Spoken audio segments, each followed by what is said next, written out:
अध्याय 14 प्रकृति के 3 गुण। भगवान ने कहा, अब मैं तुमसे समस्त ज्ञानों में सर्वश्रेष्ठ इस परम ज्ञान को पुनः कहूंगा, जिसे जान लेने पर समस्त मुनियों ने परम सिद्धि प्राप्त की है। इस ज्ञान में स्थिर होकर मनुष्य मेरी जैसी दिव्य प्रकृति को प्राप्त कर सकता है। इस प्रकार स्थित हो जाने पर वह न तो सृष्टि के समय उत्पन्न होता है और न प्रलय के समय विचलित होता है।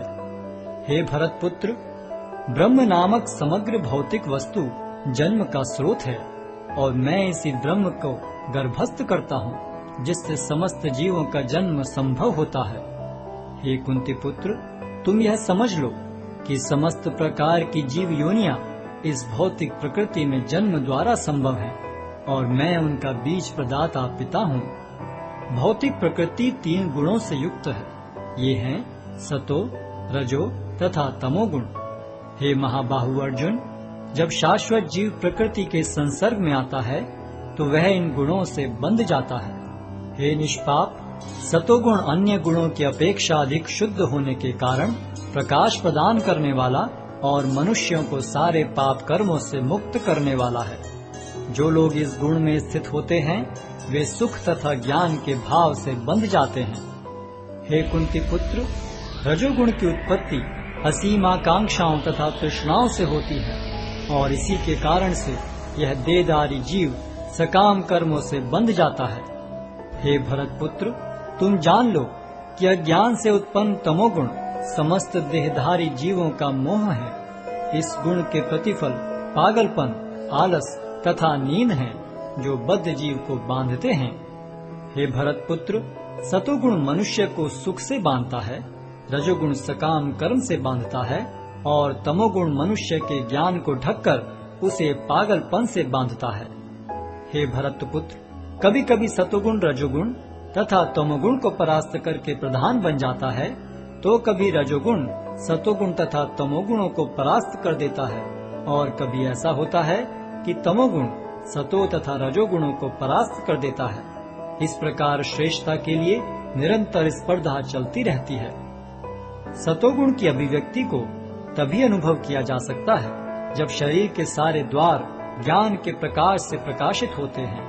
हे भरत वंशियों में प्रमुख, जब रजोगुण में वृद्धि हो जाती है तो अत्यधिक आसक्ति, सकाम कर्म, गहन उद्यम तथा अनियंत्रित इच्छा एवं लालसा के लक्षण प्रकट होते हैं। जब तमोगुण में वृद्धि हो जाती है तो हे कुरुपुत्र, अंधेरा, जड़ता, प्रमत्तता तथा मोह का प्राकट्य होता है। जब कोई सतोगुण में मरता है तो उसे महर्षियों के विशुद्ध उच्चतर लोकों की प्राप्ति होती है।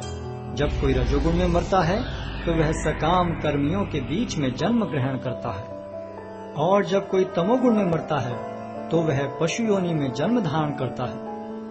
पुण्य कर्म का फल शुद्ध होता है और सात्विक कहलाता है, लेकिन रजोगुण में संपन्न कर्म का फल दुख होता है और तमोगुण में किए गए कर्म मूर्खता में प्रतिफलित होते हैं।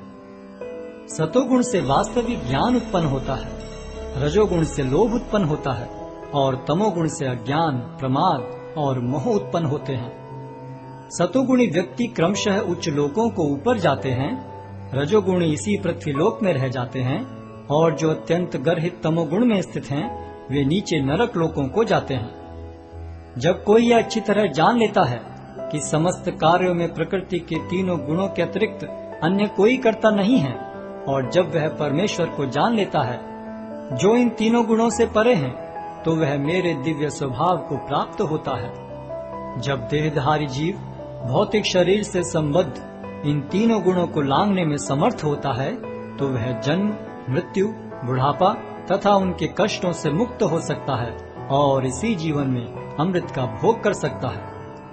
अर्जुन ने पूछा, हे भगवान, जो इन 3 गुणों से परे हैं वह किन लक्षणों के द्वारा जाना जाता है? उसका आचरण कैसा होता है और वह प्रकृति के गुणों को किस प्रकार लांघता है? भगवान ने कहा, हे पांडुपुत्र, जो प्रकाश, आसक्ति तथा मोह के उपस्थित होने पर न तो उनसे घृणा करता है और न लुप्त हो जाने पर उनकी इच्छा करता है, जो भौतिक गुणों की इन समस्त प्रतिक्रियाओं से निश्चल तथा विचलित रहता है और यह जानकर कि केवल गुण ही क्रियाशील हैं, उदासीन तथा दिव्य बना रहता है, जो अपने आप में स्थित है और सुख तथा दुख को एक समान मानता है, जो मिट्टी के ढेले, पत्थर एवं स्वर्ण के टुकड़े को समान दृष्टि से देखता है, जो अनुकूल तथा प्रतिकूल के प्रति समान बना रहता है, जो धीर है और प्रशंसा तथा बुराई, मान तथा अपमान में समान भाव से रहता है, जो शत्रु तथा मित्र के साथ समान व्यवहार करता है और जिसने सारे भौतिक कार्यों का परित्याग कर दिया है, ऐसे व्यक्ति को प्रकृति के गुणों से अतीत कहते हैं। जो समस्त परिस्थितियों में अविचलित भाव से पूर्ण भक्ति में प्रवृत्त होता है, वह तुरंत ही प्रकृति के गुणों को लांघ जाता है और इस प्रकार ब्रह्म के स्तर तक पहुंच जाता है। और मैं ही उस निराकार ब्रह्म का आश्रय हूँ, जो अमर्त्य, अविनाशी तथा शाश्वत है और चरम सुख का स्वाभाविक पद है।